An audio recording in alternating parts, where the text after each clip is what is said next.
Olá, estamos aqui de volta. Eu, Calil Garcia, Eu, Fabi Yamamoto, a equipe do podcast Viverecendo, o podcast que dá mais vida para os seus anos. É isso aí, agora tá indo retinho.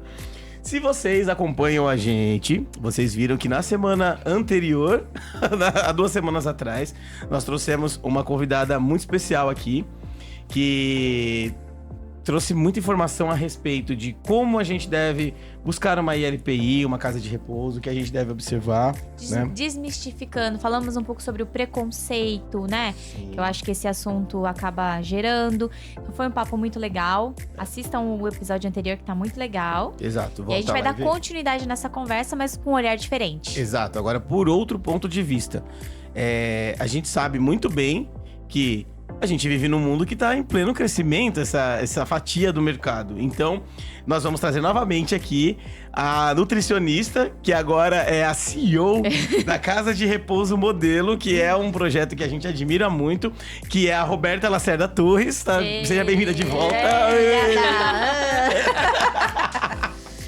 E agora a gente vai falar um pouco sobre esse modelo de negócio, né? A gente finalizou a nossa conversa, né, do episódio anterior com essa ideia de que talvez seja uma tendência, né? Estamos tendo uma inversão da pirâmide etária, vamos ter muito mais idosos do que pessoas jovens. E aí, onde vamos morar? Exato. Quem vai cuidar da gente? Então, esse modelo, essa ideia de um espaço que vai ter um cuidado para o idoso é muito legal. Mas existe um modelo de negócio que funciona. Não é simplesmente abrir uma casa e colocar um monte de gente lá e que vai dar tudo certo. Então, e é a sua área, né? Você tá se especializando nisso. Então, a gente queria conversar sobre esse tema agora. Ansioso.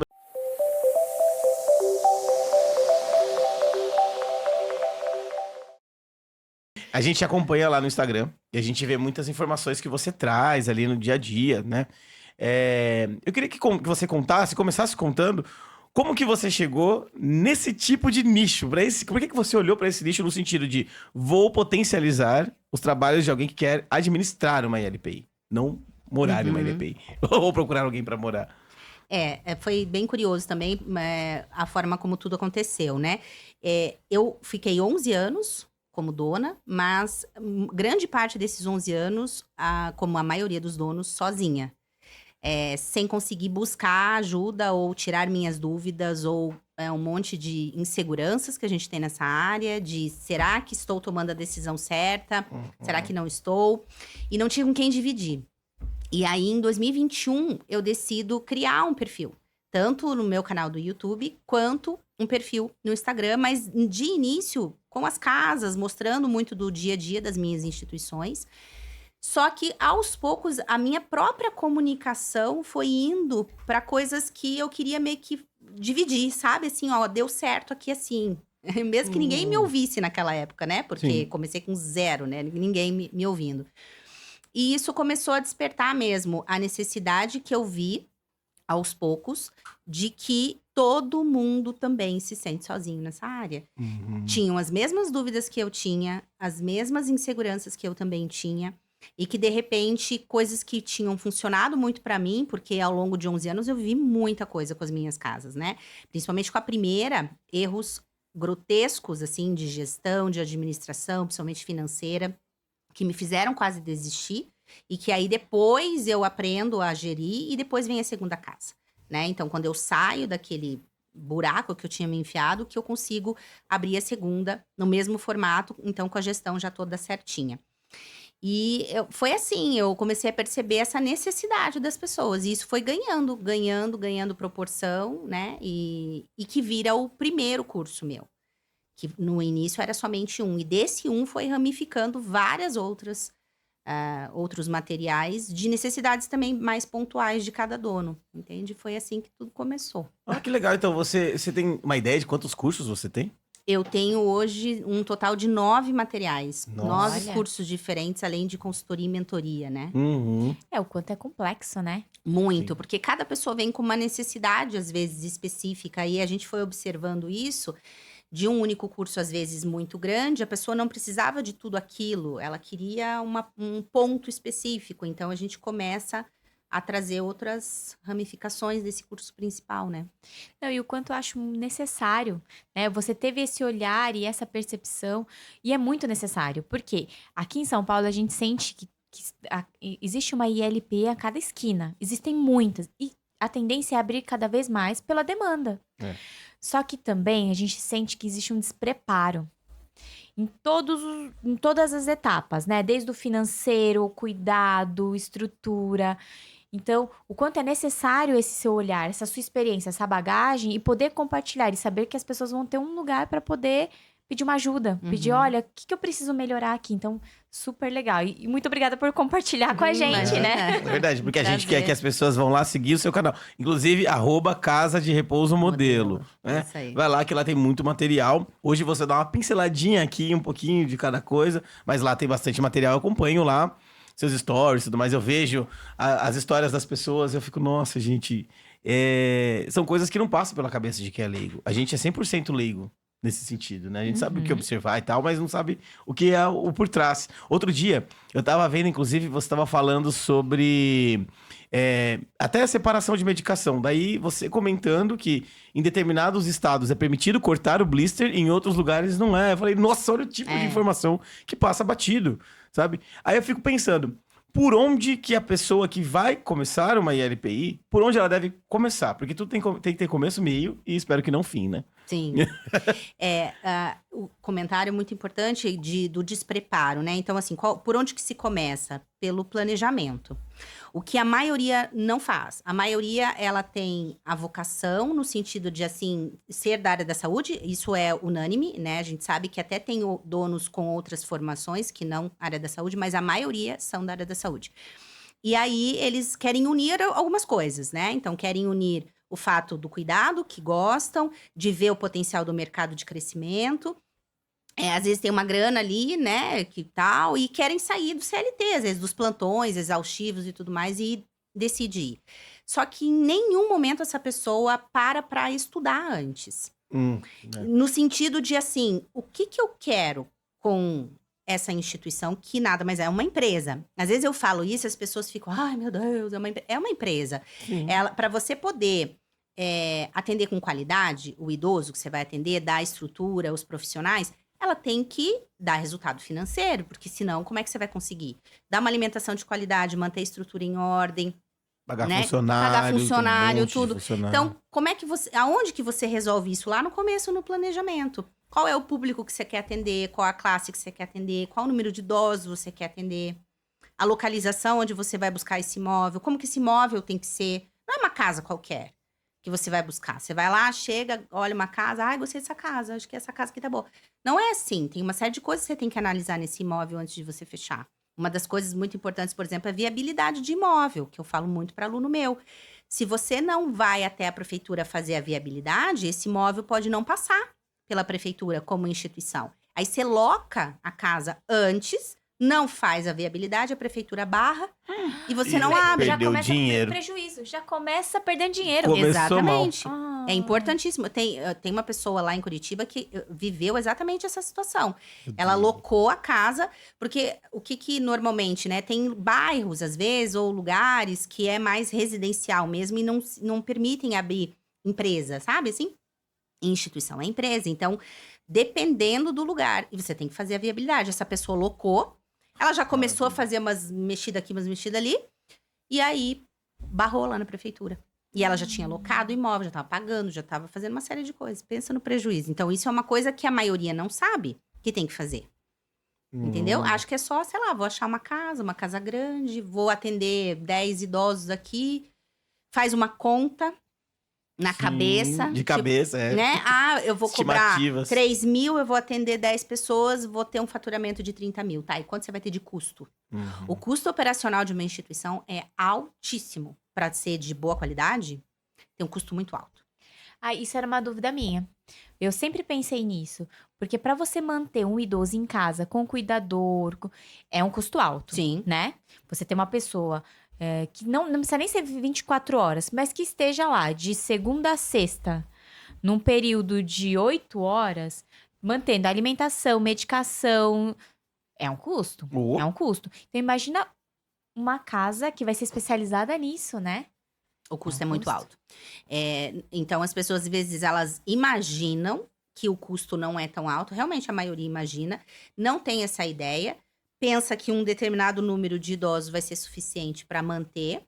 E depois que abre, quebra a cara. E aí, acontece todos os problemas. Não só o financeiro, né? Mas todos os outros. De não saber, às vezes, de todas as documentações que são obrigatórias para abrir. Uma série de coisas, né? E aí, começa a vir um monte de problema. Vem muitos problemas acessórios que eu vejo assim. Então tem a questão de não planejar financeiramente, a questão da casa, a manutenção da casa, porque uma barra que desprende, um piso que solta, isso tudo não pode acontecer. Não, tem coisa mais simples. Você não pode ter uma casa que a tinta tá uma parede descascando. Descascada, exatamente. Né? Você não pode, um mofo, né? E aí tem o ponto em que, por exemplo, a gente vê, às vezes, uma LPI que no começo tá linda, cheia de equipe trabalhando, de repente você vê que o cuidador já não pôde ir hoje, aí ele, não vou conseguir, de última hora, você tem que ter uma pessoa pra fazer o backup daquela pessoa. Então aí ali, a pessoa começa a se enrolar completamente, porque você tem que prever os problemas que vão acontecer, né? O que acontece? A grande maioria também erra e peca no sentido de não desenvolver as habilidades que eu digo de um dono. Um dono de instituição tem multi-habilidades, ele tem que desenvolver todas elas. Porque a grande maioria das casas são pequeno porte, pequeno médio porte. A gente não vê tantas instituições de 100, 80, 70, são menores. E por ser menores, ele provavelmente vai desempenhar muitas coisas dentro da própria casa, da própria empresa. Só que ele não se dá conta disso. Ele não... Lá, quando ele decidiu, entendeu? Ele não parou para pensar nisso. Ele achou que por ele cuidar, saber cuidar, ele vai dar um bom cuidado. E não é nada disso, né? Não. É muito importante, a vocação é essencial para manter. Para ele conseguir ficar a médio e longo prazo, tem que ter amor, vocação, porque senão não vai ficar nessa área. Só que se você não desenvolve isso, você vai ter problema com o funcionário, porque você não sabe lidar com o funcionário. Você não sabe cobrar o funcionário, você não sabe exigir dele. E essa é uma das principais queixas que eu tenho com o aluno, é a equipe. A gente tem um problema muito sério com cuidadores, principalmente, né? Técnicos também. Assim, eu acho que qualquer área de trabalho tem os desafios de, hoje em dia, não ter muita pessoa levando muito a sério o trabalho. Você sempre vai ter pessoas assim, né? Dentro, né? Então, é um desafio. Só que você tem que aprender a desenvolver isso, a criar situações dentro da instituição que você se aproxime. Até a gente estava falando disso antes, né? De a gente entrar ao vivo, que tem um limiar fininho, assim, entre você ficar muito próximo do teu funcionário, porque é um ambiente pequeno, e ao mesmo tempo conseguir cobrar sem que ele leve muito pro pessoal. Então, são situações que você tem que aprender a lidar. Se você optou em virar empresário, dono de empresa, essa foi a tua escolha. Sim. Então, você vai ter que aprender a lidar com todas as situações que tem lá dentro, né? Nossa, gente. Entra muito naquele do mindset, né? É quase a questão do mindset. É quase não, é a situação do mindset. Tipo, você vai ser o proprietário daquele local, você tem que colocar na sua mente que a partir daquele ponto, você é o Bob Dylan da administração. Você tem que tocar gaita enquanto você toca um bumbo ali. Tem que rolar tudo ao mesmo tempo. Porque isso aí. Não, e aí faz sentido quando você começou sua fala. É um negócio. É um negócio. Não tem como você pensar diferente. Mas é porque eu estou cuidando. Gente, mas se eu não tiver esses processos bem claros na minha cabeça, eu vou falhar em alguma atuação.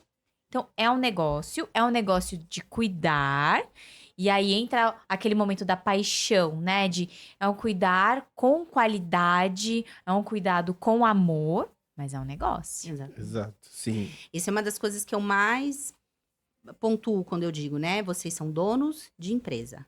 Vocês são donos de uma empresa que ela precisa rodar com qualidade, né? Mas para isso vocês têm que olhar como um negócio mesmo, como uma gestão, como um todo, de vários pilares aí que você tem que estar olhando tudo.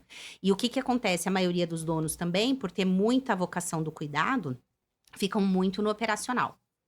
Então, eles ficam muito ali, só no cuidado, óbvio, porque você tem que estar atento a isso para ver se está sendo, né, tudo executado direito, só que o resto fica.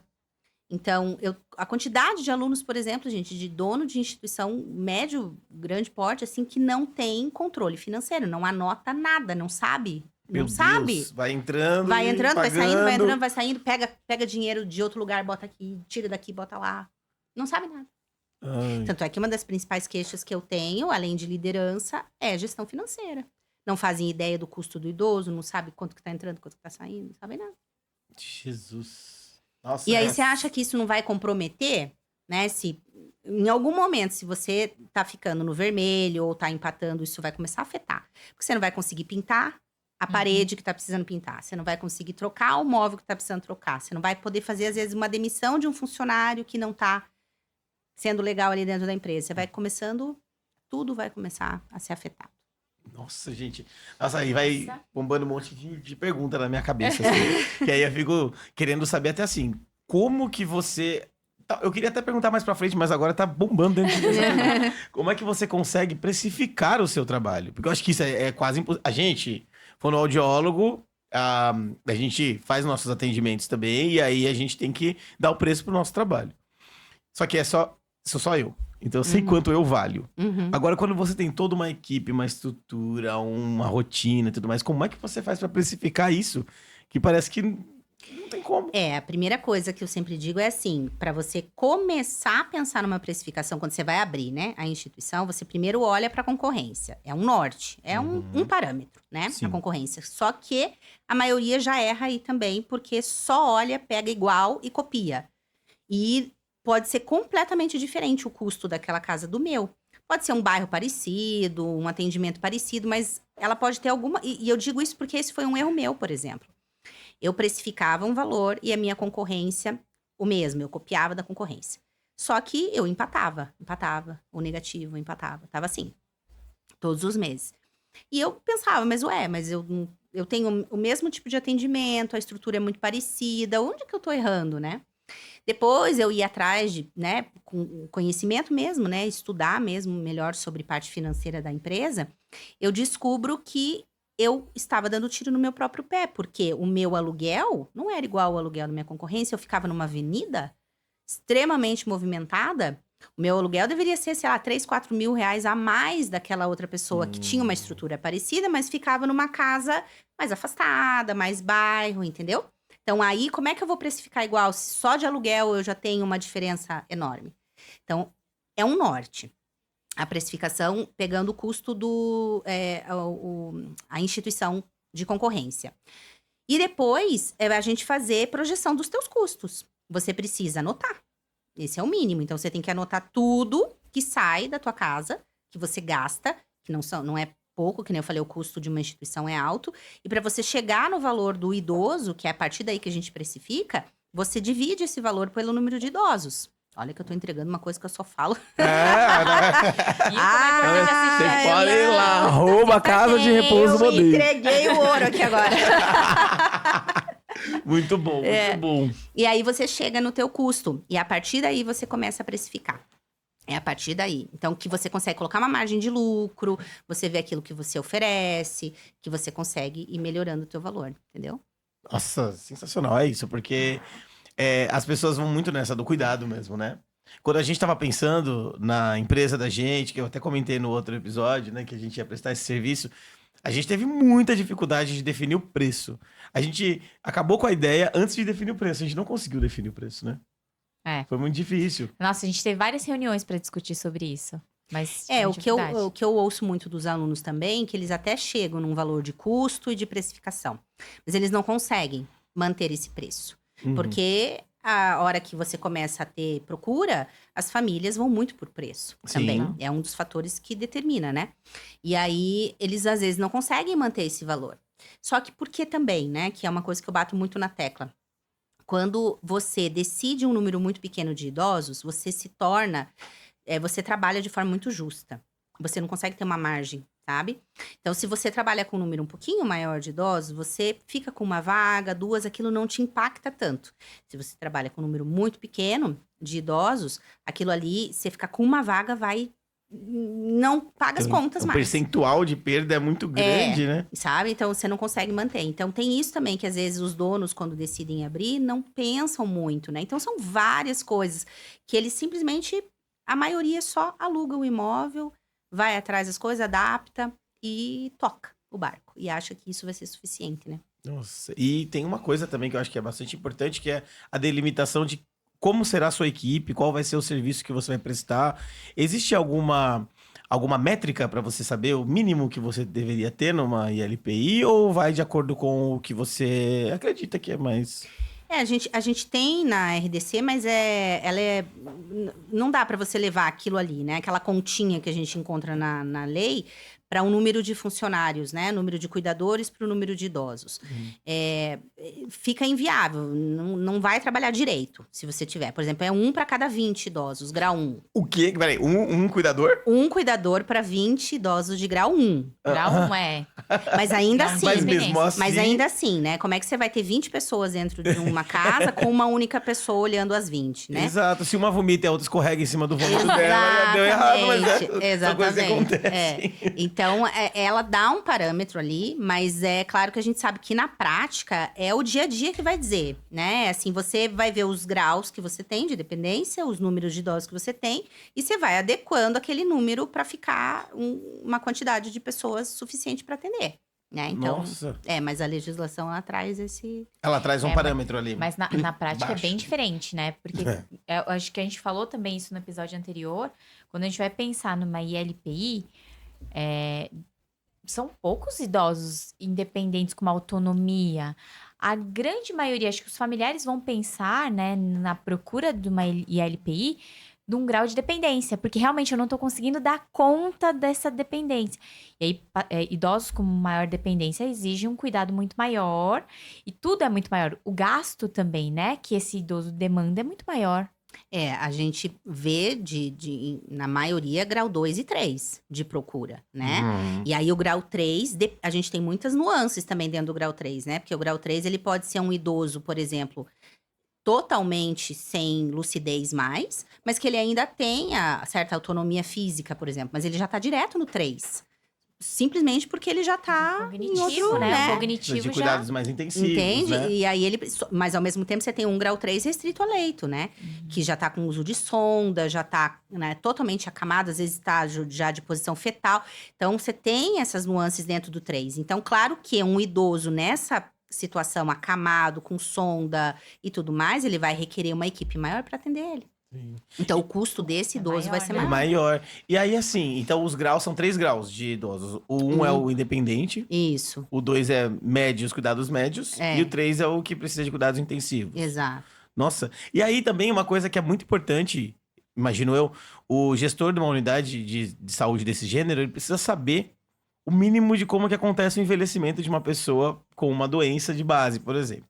Então, ele pode chegar com uma pessoa ali com uma demência leve, com Alzheimer bem inicial, tá ali entre grau 1 e 2, porque ele é autônomo, mas ele tem que prever que aquela pessoa vai evoluir até o grau 3 em um curto espaço de tempo. Vai custar mais caro, né? Então essas coisas têm que ser previstas também. E assim, você pode ter idosos que vão ficar mais ou menos igual por muito tempo. Eu tive uma senhorinha que ficou comigo 9 anos, ela não mudou nada em 9 anos, e ela tinha Bonitinha. demência, né? Mas assim, ficou sempre igualzinha, do mesmo jeitinho. E eu já tive outros que muito rapidamente evoluiu, né? De 1 para 3, direto, às vezes, assim, né? E aí é óbvio que a instituição ela tem que se preparar não só com os profissionais, mas ela tem que entender que ela vai ter que prever isso financeiramente, vai ter que ter isso em contrato, se ela vai alterar valor, para quanto que vai, né? Dependendo da dependência desse idoso. A instituição também, ela não é obrigada a atender nenhum grau. Então, por exemplo, né? Eu não atendia certas complexidades porque eu ia precisar de enfermeiro, técnico e tal, e não era o meu perfil de trabalho. Então, eu poderia, em um determinado momento, não atender. Então, eu tinha isso em contrato. Então, se evolui isso para um grau que eu não tenho estrutura nem física e nem de profissionais para atender, eu não sou obrigada a atender. Não vou ficar. Então, para alguns, isso até soa meio ruim, assim, ai, mas você não vai atender até o fim da vida. Mas dependendo da situação, eu não tenho a estrutura e nem a equipe para isso, entende? Por exemplo, um idoso com tráqueo. É uma responsabilidade, Nossa. você tem que aspirar, você tem, né? Tem que ter um ambiente até Não, pra eu isso ia ser falar, feito eu de ia uma falar forma... justamente sobre isso. Tem algumas doenças que ela tem uma evolução rápida. Por exemplo, Mas esclerose lateral ameotrófica. a esclerose lateral ameotrófica, ela é muito rápida. Então, às vezes, acaba nem tendo essa procura. Mas pensando nela, né? E, na verdade, é uma questão de consciência, né? Consciência daquilo que eu posso oferecer de qualidade. E é o que a gente até tava falando antes de começar a gravar. A gente vai trabalhar com vidas. né? Então eu tenho uma responsabilidade daquilo. Então eu não posso simplesmente falar, pode deixar, sendo que eu sei que eu não vou dar conta dessa demanda. Né? E aí, assim, eu vivi uma única situação ao longo dos 11 anos e foi por ela até que eu mudei o meu contrato, porque eu não tinha essa cláusula no meu contrato, né? De que eu não iria atender até certos graus. E eu tive um idoso que ficou 3 anos comigo e ele foi hospitalizado e ele não conseguiu tirar a tráqueo. E aí o filho veio e conversou comigo. Eu falei, olha, ele já estava comigo há 3 anos, você sabe que eu não tenho estrutura para isso. Então foi uma conversa tranquila, a família procurou, eu dei um tempo, né, para a família procurar um outro local. Enquanto isso, ele contratou uma pessoa para ficar lá dentro cuidando do idoso. Mas não tinha mesmo como. E a partir dali, então, eu mudei essa cláusula, né? Então, não é obrigado. Tem casa que atende até o fim, tá tudo certo, tem estrutura, tem o conhecimento e preparo. Eu não sou enfermeira, então também isso me deixava insegura, sabe? Então, a gente vai ajustando, né? Essa parte do contrato acho que é muito importante, porque tem muita casa de repouso que faz um contrato muito simples, porque vai na boa fé. E nem sempre as pessoas acho que nem só boa fé, é despreparo mesmo, né? Acredita que é aquela coisa, o mínimo que eu vou fazer aqui, não vai dar esse problema. Esse problema não vai acontecer comigo. Nossa, mas, então, mas aí eu acho que entra nessa questão de não entender os processos, né? O envelhecimento, a gente tem uma ideia do que é o ideal, como eu quero envelhecer e como eu quero que os meus pais envelheçam.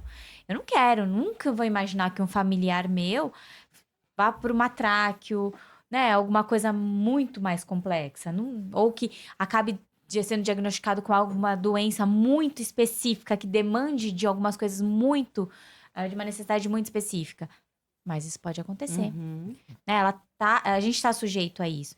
E aí, num estabelecimento que vai cuidar de um processo de envelhecimento ou de pessoas idosas, acho que a gente tem que estar preparado, né? Vamos cuidar, não vamos cuidar. E essa conversa, pelo menos, já tem que estar sendo pensada na sua cabeça. Porque senão, até o familiar, como você vai abordar essa família que vai estar passando por uma situação de muita preocupação e alguns até de desespero por um fato novo. E você também vai demonstrar que você também está despreparado, né? Exatamente. Então, pensando que é um negócio, a gente também vai ter que estar mais organizado. Sim, exatamente. E aí eu queria até também entender numa outra vertente também. Porque a gente precisa saber expor o nosso produto para que as pessoas reconheçam a qualidade dele. Você trabalha isso com seus alunos também? A forma como eles podem vender o produto deles? Porque é um produto, né? Muito.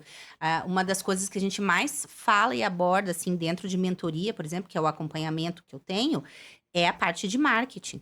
É a parte do perfil do Instagram. Porque a grande maioria deles hoje vivem o quê? A grande maioria de ainda boca a boca. E aí, o que acontece? Hoje, boca a boca não é mais suficiente, né? Você pode se manter por muito tempo assim, mas em algum momento você vai começar a ficar meio falho, depender só disso. E aí, você vai olhar o perfil tá largado lá. Tem uma fotinha ou outra, ou são aquelas banco de imagens prontos, não tem muita coisa do dia a dia. Então, a gente reestrutura todo o perfil, a gente fala sobre a importância de ser vitrine, de mostrar, né, do dono aparecer. O dono é muito importante do dono aparecer. E isso é uma questão de mentalidade difícil, às vezes, de quebrar, porque eles não querem, né? É algo difícil, às vezes, você tá na frente das câmeras, assim, se falando, né? Não é pra todo mundo. E isso. Só que se você parar e pensar que você tá procurando uma casa, e você vai lá e olha o Instagram, e você vê a dona falando, isso não te dá peso, outra. né? Entende? Você vê a história, ela pode contar a história do porquê que ela quis abrir, a história do nome, não sei, dizer da vocação, do amor dela. Então, isso é muito importante. Então, é algo que a gente trabalha bastante. Nossa, legal, hein? Legal. E o pessoal vem buscando isso? Muitas vezes? Ou eles chegam com outras questões, e aí você diagnostica que, na verdade, ele tá errando muito nesse ponto. Assim, ele não sabe vender o próprio produto, ele até consegue fazer uma boa gestão, mas ele não sabe vender o produto, não sabe como... Eu tenho observado muito nos alunos questão de vagas ociosas, que a gente chama, né? E aí, quando a gente observa isso, e a gente vai mais profundamente descobrir, a grande maioria tá nessa dependência do boca a boca. Então, quer dizer, outro erro de gestão, né? Não entende que se você não deixa uma parcela, uma fatia daquilo que você tem de gasto, de custo da instituição para divulgação e propaganda, você também não está gerindo bem a tua instituição. Porque, assim, o ideal é que você tenha procuras constantes.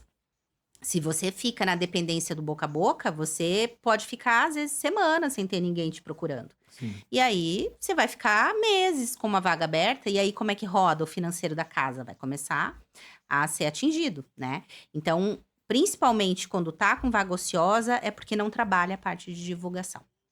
Nossa, olha só. Entendeu? Tá vendo? As pessoas às vezes falam... As pessoas perguntam, onde eu tô errando? Aí, ó.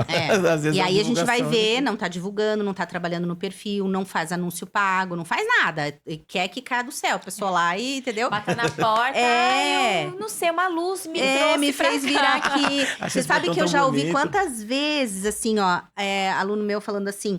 Ah, eu tô abrindo e aí é uma rua muito movimentada. Eu vou colocar uma faixa aqui, uma placa.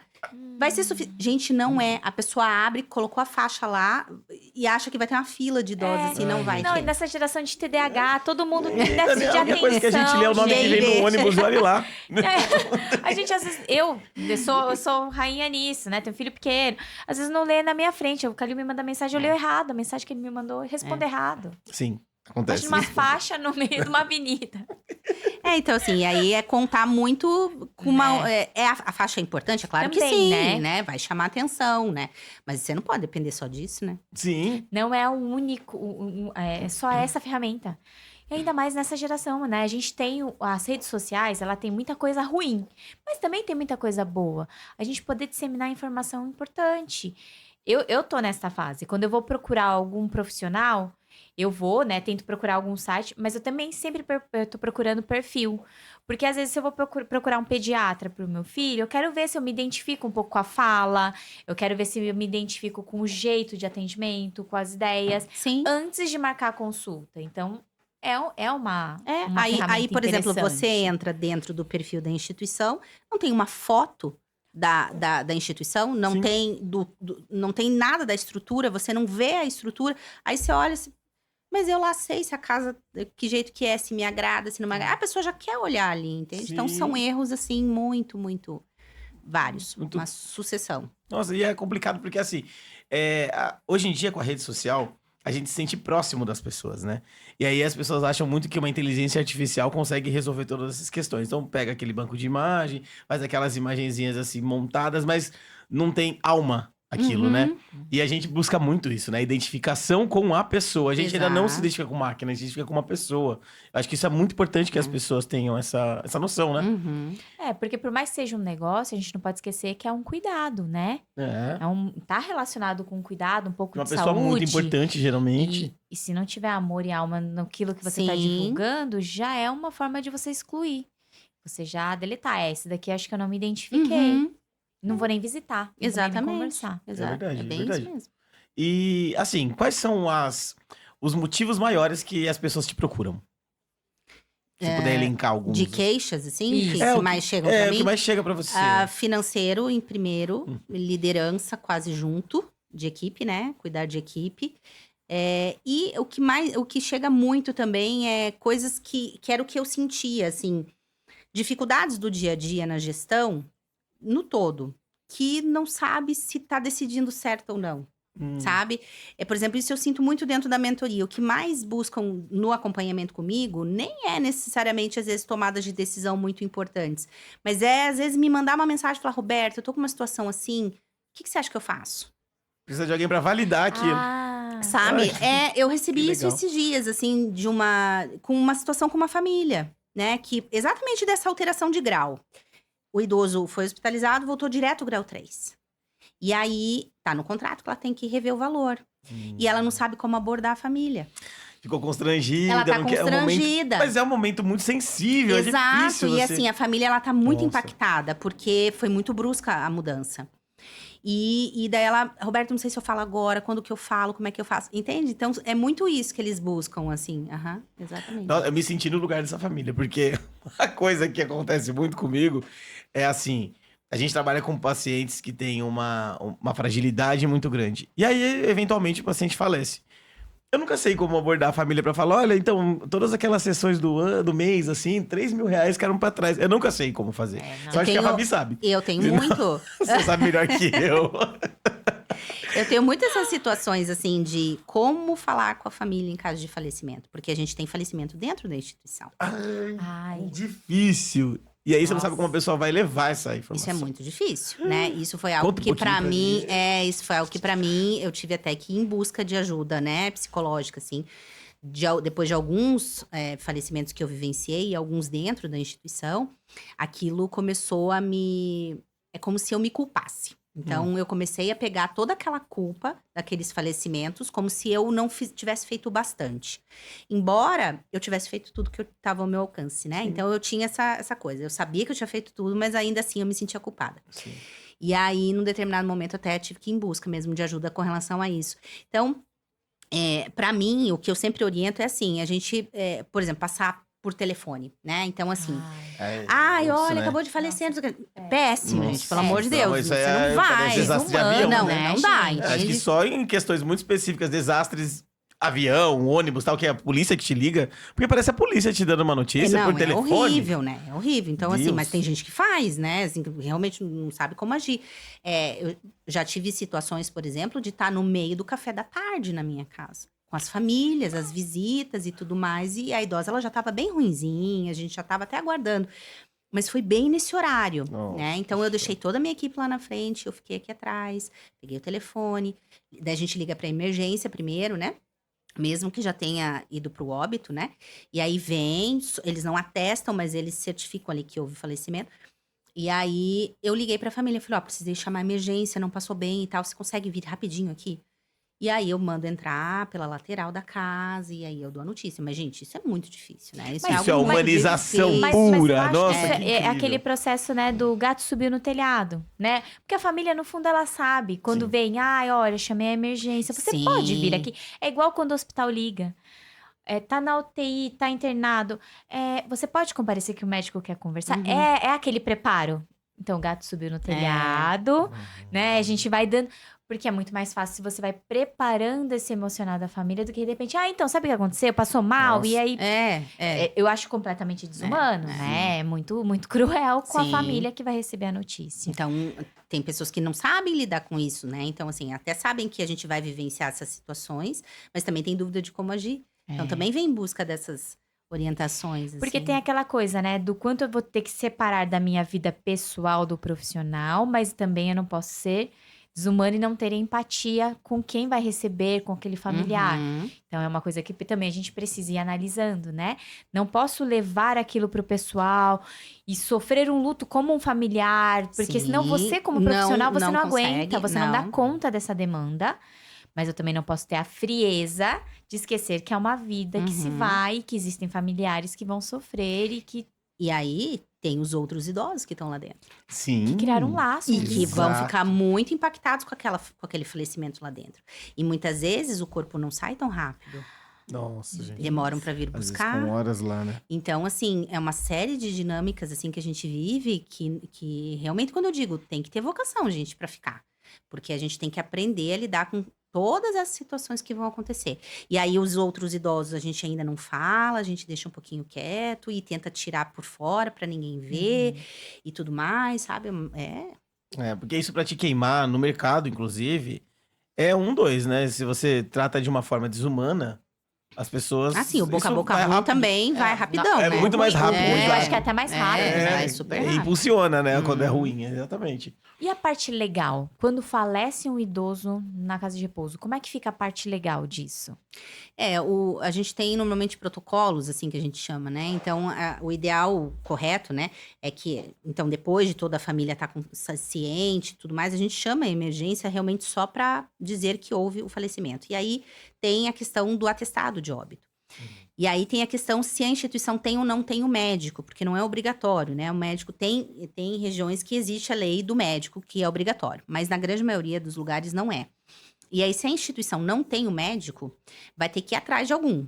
Então, se esse idoso já tem um médico que acompanha, e aí fica mais fácil. Caso não tenha, aí precisa ir para o IML. Né? Mas assim, por exemplo, comigo nunca aconteceu de ir. A gente ou tinha o médico da casa que atendia alguns dali, porque a família não é obrigada, né? Às vezes o idoso já tem um médico que acompanha a vida toda, né? E continua com ele. E às vezes era essa a situação. Ligava para esse médico, vai lá, dá o atestado. Depois do atestado, vai para retirada, então, né? Daí precisa ver se já tem o plano funerário, não tem. Às vezes nem tem plano funerário, o idoso, sabe? E daí você tem que correr atrás. Então, tudo isso demora, por isso que, né? Acaba às vezes ficando mais. E aí vai, né? O plano funerário, a funerária vem, retira, Mas é tudo responsabilidade da família, né? Ah, é tudo da família. Isso. E como que é a questão dos documentos legais para a ILPI funcionar de uma forma adequada, assim? Você já falou da dificuldade, às vezes, e tudo mais. Tem vigilância sanitária que é envolvido, tem aqueles alvarás de bombeiro, como, mais ou menos, como... Tem alguns documentos, né, que são obrigatórios. O primeiro deles, a gente tem uma diferença também, né? A filantropia e a instituição privada, né? Então, assim, existem alguns documentos diferentes de um para o outro. A gente sabe que a maioria das instituições são particulares, então, normalmente, o caminho, né? Você vai abrir um CNPJ, faz o teu contrato social, e aí vem o alvará de funcionamento para te liberar, né? De funcionamento, licença sanitária, bombeiros e o documento do Conselho do Idoso. Esse é o basiquinho, assim, de todas. Na filantropia, a diferença é o contrato social. Então, o contrato social não existe, vai existir o estatuto social. Então, quando eu digo que as dificuldades dos órgãos fiscalizadores, às vezes, no momento de cobrar da instituição, é que como lá na RDC tá tudo escrito junto, eles não sabem essa diferença, que a instituição privada é contrato social, a filantropia é estatuto social. E aí, às vezes, dá diferença. Eles vêm pedir para instituição privada o estatuto social, mas a gente não tem estatuto, a gente não é filantropia, né? Então tem essa diferença, mas esses são os documentos. Ah, entendi. Então é bom que os fiscais de LPIs por favor, se preparem para fiscalizar aquilo que vocês vão fiscalizar. Muito, muito. Né? Porque tem que saber as nuances e as diferenças dos documentos que vocês vão fazer, né? Vão pedir. Porque daqui para frente vai aumentar a quantidade. Então se preparem. Eles têm que ser muito melhor preparados, Não, e acho que também reforça a questão de quem vai abrir se preparar. Porque se a gente sabe que quem vai fiscalizar não entende, às vezes, da documentação, então, pelo menos, quem vai abrir vai para poder contestar. Senão, é perder dinheiro, é perder tempo. E é uma dor de cabeça que, às vezes, a gente pode evitar no início, né? Então, o quanto é importante a gente... É um negócio, a gente precisa se preparar.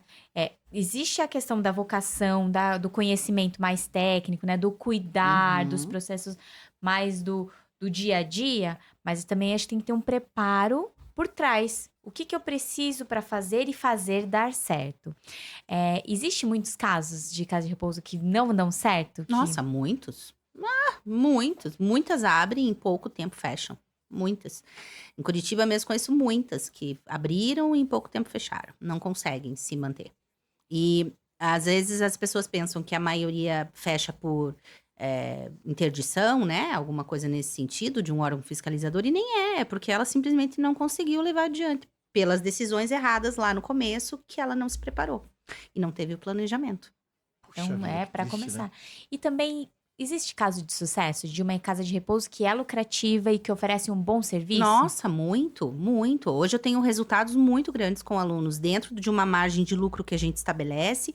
Então, assim, eles entram numa situação e saem completamente diferentes depois. Então, entram com vagas ociosas, a gente faz não ficar mais com vaga ociosa. Entra com empatando, digamos assim, a gente reestrutura, muda valor, renegocia com família, faz tudo isso, porque vai precisar. Você vai ter que mudar teu valor, você vai ter que mudar valor com família, começar a receber no valor certo para cobrir teu custo.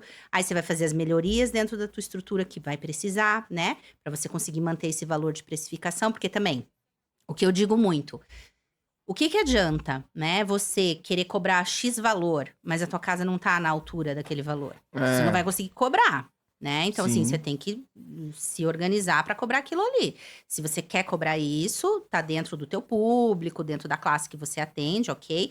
Mas, assim, melhore a tua estrutura, melhore o teu atendimento para você poder manter esse valor que você quer, né? E aí, a gente consegue definir uma margem de lucro para esses alunos para conseguirem chegar, exatamente. E aí muitos vão para... Tem muitos alunos que já estão na segunda, terceira unidade. Olha, que legal. Muitos. Eu vou fazer um curso com você. Mas eu vejo assim, né, ILPI como uma necessidade de um futuro muito breve. Sim. A gente já falou isso várias vezes, né? Vamos ter muito mais idosos do que jovens. Né? A gente não vai conseguir... Inclusive, teve uma reportagem, até que recente, saiu acho que aquele da BBC? Terra. Não lembro das qual veículo, não. Que falou sobre uma senhora que ela acabou não construindo família, e ela não tinha um familiar por perto. Ah, da vizinha. e a muito, vizinha que assumiu os cuidados. Uhum. Talvez essa história ela vai sendo mais comum no Eu futuro tive breve. eu tive uma ao longo dos anos que ela nunca casou, não teve filhos, o único irmão já era falecido, também os sobrinhos viviam, sei lá, em outro estado, longe e tal. E ela era sozinha, aquela que eu falei que não saía do quarto, que gostava de ler e tal, ela mesma tomou a decisão de ir pra instituição. Olha. Mas um caso mais raro, cada vez vai existir mais, né? Vai. Eu sou uma pessoa que eu não vou ter filhos, provavelmente. E aí, quando chegar uma hora que eu vou falar... Porque eu gostaria muito daquela ideia de construir uma comunidade, entre aspas, onde a gente possa... Uma ILPI adaptada, diferente. Né? Acho que no futuro a gente vai ter vários modelos. Sim, né? Com certeza. Muitos modelos, assim, de você ter uma independência, mas ter um cuidado também associado àquele local. E é lógico que tudo isso vai custar um dinheirinho. Não vai de graça, não Por vai isso ser... precisa de um planejamento. Precisa E planejar. assim, e não se iludir, sabe? Eu recebo muitas pessoas que elas não estão preparadas para ser donas de instituição, sabe? Não é para todo mundo. É algo que às vezes é duro de dizer, mas não é para todo mundo. Então, não dá para você abrir uma instituição com 5 mil reais, entende? Assim, você não vai abrir, né? E você também não precisa de milhões, não precisa. Mas você tem que ter uma condição financeira, sabe? Você tem que se preparar para ser dono daquilo ali. Você não vai abrir num fundo de quintal, você não vai fazer de qualquer jeito. Porque senão, você vai ter certos problemas. Você vai ser interditado, você pode responder criminalmente, você pode ter uma série de problemas, né? Exatamente. Pra finalizar, eu queria te pedir uma definição. Pra você, o que é uma casa de repouso modelo? Nossa, pode estender essa Pode, resposta? à vontade. Porque numa frase é impossível. Não, pode, à vontade. Uma casa modelo é conseguir entregar o melhor atendimento, né, de qualidade, ter uma equipe que seja comprometida e que se espelhe num dono comprometido, porque a equipe ela é o reflexo do dono. Então, se esse dono não se dedicar de fato para o seu negócio, para sua empresa, com muito amor, essa equipe não vai fazer igual. Ela também não vai vestir a camisa, entende?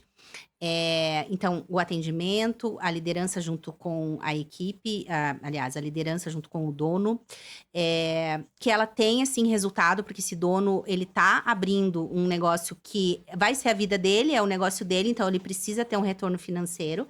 Então, acho que é uma soma disso, dar qualidade de vida para o idoso, dentro daquilo que ele tem como melhor para ofertar, ser um bom dono, ter uma boa equipe e ter resultado financeiro. Acho que é uma sominha de tudo, assim.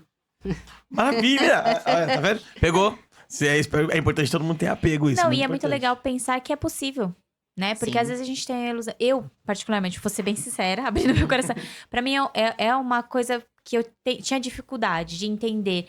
Que um cuidado, ele também pode ser lucrativo, né? Como é que essa balança funciona? Mas, se a gente for a fundo, existe... Como isso, né? Como fazer isso dar certo.